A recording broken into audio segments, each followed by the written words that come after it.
శ్రీమాత్రే నమ. జయ గురు దత్తాత్రేయ నమ. ఈ వీడియోలో మనం ఫిబ్రవరి 23 నుంచి మార్చి 1 మధ్యలో కన్యారాశి వారికి జరగబోయే వార ఫలాలు పరిశీలిద్దాం. కన్యారాశి వారికి ఈ వార ప్రారంభంలో ఒక 3 గ్రహాలు 6వ స్థానంలో రావడం జరిగింది. ముఖ్యంగా రాస్యాధిపతి బుధుడు వ్యయాధిపతితో కలిసి ఉండడం వల్ల సాధారణంగా వృత్తిలో ఏదైనా మార్పు కొరకు చేసే ప్రయత్నాలు ఫలిస్తూ ఉంటాయి.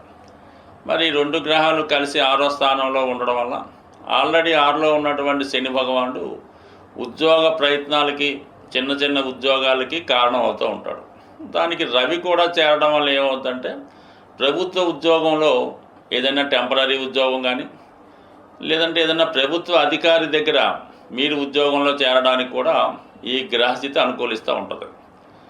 మరి విద్యార్థులకి ఏదైనా ఇంటర్వ్యూలో నెగ్గడం కానీ స్కాలర్షిప్ లాంటిది రావడం కానీ జరుగుతూ ఉంటుంది. చాలా వరకు నిరుద్యోగులకి ఈ ప్రయత్నం చిరు ఉద్యోగ ప్రయత్నం మాత్రం లభించే అవకాశం ఉంది. అంటే శని ఇప్పుడు కూడా ప్రారంభంలో పెద్ద ఉద్యోగాన్ని అయితే ఇవ్వడం, చిన్న స్థాయిలో వారికి సరిపోయే విధంగా ఉద్యోగాన్ని ఇచ్చి బాగా శ్రమ పడిన తర్వాత వారి యొక్క అర్హతకు తగిన విధంగా గొప్ప ఉద్యోగాన్ని ఇవ్వడం జరుగుతూ ఉంటుంది. బట్ ఏదైనా ఈ కన్యారాశి వారికి ఈ మార్చి నెలాఖరు వరకు మాత్రమే ఈ శని భగవానుడు అనుకూలంగా ఉండడం జరుగుతూ ఉంటుంది. ఈ సమయంలో మీరు ఇప్పుడు రవి కూడా అక్కడికి వచ్చాడు కాబట్టి ఏదో ఒక ఉద్యోగంలో చేరిపోతే జీవితంలో స్థిరపడడం జరుగుతుంది.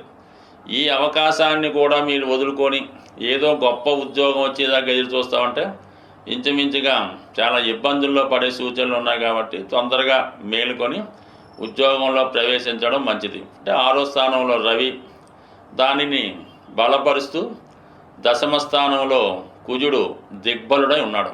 తృతీయ అష్టమాధిపతిగా చిన్నపాటి ఉద్యోగం చేస్తుంటే దాంట్లో మారడానికి, ఏదైనా మామూలు ఉద్యోగం చేస్తుంటే దాంట్లో ప్రమోషన్ రావడానికి, ఉద్యోగంలో నిలకడగా స్ట్రిక్ట్గా ఉండడానికి, పర్మనెంట్ అవ్వడానికి కూడా 10వ స్థానంలో ఉన్నటువంటి కుజుడు దిగ్బలుడై ఉంటాడు. ఈ సమయంలో మీరు ఏదైనా పోలీస్ డిపార్ట్మెంటు లేదంటే ఎక్సైజు అలాంటి సివిల్ వర్క్లో చేరాలనుకున్నా, లేదంటే ప్రైవేట్ సంస్థల్లో సెక్యూరిటీగా చేరాలనుకున్నా ఇది అద్భుతంగా మీకు అవకాశాన్ని ఇవ్వడం జరుగుతూ ఉంటుంది. కాబట్టి ముందుగా మీరు నిరుద్యోగులై ఉంటే మీ ప్రయత్నం చిన్నదైనా గొప్ప ఉద్యోగం అంటే తృప్తికరమైన ఉద్యోగం లభించే అవకాశం ఉంది. ఇక గురువు మీకు భాగ్యస్థానంలో ఉంటూ ఒక విధమైనటువంటి అదృష్టాన్ని ఇవ్వడం జరుగుతూ ఉంటుంది. అంటే గురువు ఈ రాశి వారికి సప్తమాధిపతి, అంటే భార్య లేదా భర్త స్థానాన్ని చెప్తూ ఉంటాడు. భాగ్యస్థానంలో ఉండడం వల్ల మీకు కాకుండా మీ జీవిత భాగస్వామికి మీ యొక్క గోచారం ద్వారా అదృష్టం కలిసి వచ్చే అవకాశం ఉంటుంది. అంటే మీ యొక్క జాతకం ద్వారా మీ జీవిత భాగస్వామికి అదృష్టం కలిసి వచ్చే అవకాశం ఉంది. వారు ఏదైనా కొత్తగా వ్యాపారం చేద్దామనుకున్నా, వృత్తిలో ప్రవేశిద్దామనుకున్నా గౌరవప్రదంగా ఉండే అవకాశం ఉంటుంది. వ్యక్తిగతంగా మీ హోదా కూడా మీ భర్త గారి ద్వారా లేదంటే భార్య ద్వారా పెరిగే అవకాశం ఉంటుంది. కాబట్టి ఈ అవకాశాన్ని చాలా వరకు ఉపయోగించుకోవడం మంచిది. అంటే ఇంతగా మనం ఎందుకు చెప్తున్నామంటే కేతువు రాశి యందు సంచరిస్తున్నాడు, కన్యా రాశిలోనే. ఈ కారణం వల్ల ఏమవుతుందంటే వచ్చిన అవకాశాన్ని ఇంకా మంచి అవకాశం వస్తుందేమో, ఇది మనం యాక్సెప్ట్ చేస్తే తర్వాత అవకాశం ఉండదేమో అని వచ్చిన ప్రతి అవకాశాన్ని వదులుకోవడం జరుగుతూ ఉంటుంది. ముఖ్యంగా ఈ సమయంలో ఈ కన్యా రాశిలో ఉన్నటువంటి అమ్మాయిలు వచ్చిన సంబంధాలని ఏదో విధంగా వదులుకోవడం జరుగుతూ ఉంటుంది. ఎందుకంటే ప్రస్తుత గ్రహస్థితి ఆ విధంగా ఉండడం జరుగుతుంది. సో ఏదైనా రేపు 7వ స్థానంలో ఏర్పడబోతున్నటువంటి ఈ గ్రహ కూటమి వల్ల కూడా మీకు చాలా వరకు వివాహంలో ఒక నిర్ణయానికి రాకుండా జరిగే అవకాశం ఉంది. కాబట్టి మరి ఏదైనా మీరు వివాహ ప్రయత్నాలు చేస్తూ ఉంటే ఏదో ఒక కాంప్రమైజ్తో ఇప్పుడు వివాహాన్ని సెటిల్ చేసుకుంటే మంచిది. ముందు ముందు అది ఇంకా ఇబ్బంది పడే అవకాశం ఉంటుంది. కాబట్టి ప్రస్తుతం గురువు మరి మంచి స్థానంలో ఉండగానే చేసే ప్రయత్నాలు, అటు వివాహ ప్రయత్నాలు కానీ ఉద్యోగ ప్రయత్నాలు కానీ చాలా వరకు మీకు సహకరిస్తాయి. ఆలస్యం చేసే కొద్దీ చాలా వరకు వచ్చిన అవకాశాలని పోగొట్టుకోవడం జరుగుతుంది. స్వస్తి.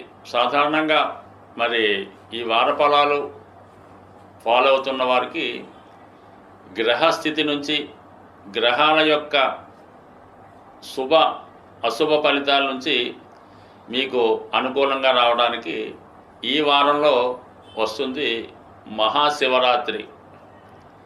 మరి ఆ రోజు విధి విధానంగా ప్రతి ఒక్కరూ కూడా ఏదో పెద్ద పెద్ద క్షేత్రాల్లో ఉన్నటువంటి శివలింగాన్ని మాత్రమే దర్శించాలి అనుకోకుండా, మీకు సమీపంలో ఎక్కడ ఏ రూపంలో ఉన్నా కేవలం శివాలయంలోనే కాకుండా మిగతా దేవాలయాల్లో ఉన్నటువంటి శివక్షేత్రాలు శివలింగాల్ని ఏదో ఒక విధంగా మీరు ఆ రోజులో ఎప్పుడో ఒకడు, అది మిడ్ నైట్ కానీ ఎర్లీ మార్నింగ్ కానీ మధ్యాహ్నం కానీ ఆ రోజు కంపల్సరీగా దర్శించుకోవడం మంచిది. మనకి అనుకూలంగా సావకాశంగా ఖాళీ ఉండి అందరూ పూజించుకోవడానికి అనుకూలంగా ఉంటే మీరు మారేడు పత్రి, మారేడు దళాల్ని ఎన్నో కొన్ని ఖచ్చితంగా సేకరించి మన స్వామివారి మీద అభిషేకంగా వేయడం వల్ల చాలా గొప్ప ఫలితాన్ని రావడం జరుగుతూ ఉంటుంది. ఇది ముఖ్యంగా చేసుకోవడం మంచిది. ఇంకా అది అనుకూలంగా దొరకని వాళ్ళు ఏదో ఒక ముఖ్యంగా స్వచ్ఛమైనటువంటి నీటితో అభిషేకం చేసినా పర్వాలేదు. ఏదైనా అభిషేకం చేసినప్పుడు కామన్గా ఈ ప్లాస్టిక్ కవర్లు అలా కాకుండా చక్కగా ఒక మంచి పాత్రలో మనం ఏదైతే అభిషేకం చేస్తామో ఆ ద్రవ్యాన్ని నింపి దానితో అభిషేకం చేయడం మంచిది.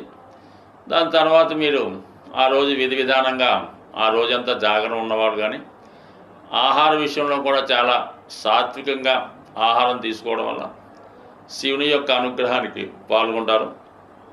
అదే రోజు శివరాత్రి రోజు ఒక అద్భుతమైనటువంటి రెమెడీ మనకి ఈ నాడీ గ్రంథాల్లో రాయడం జరిగింది.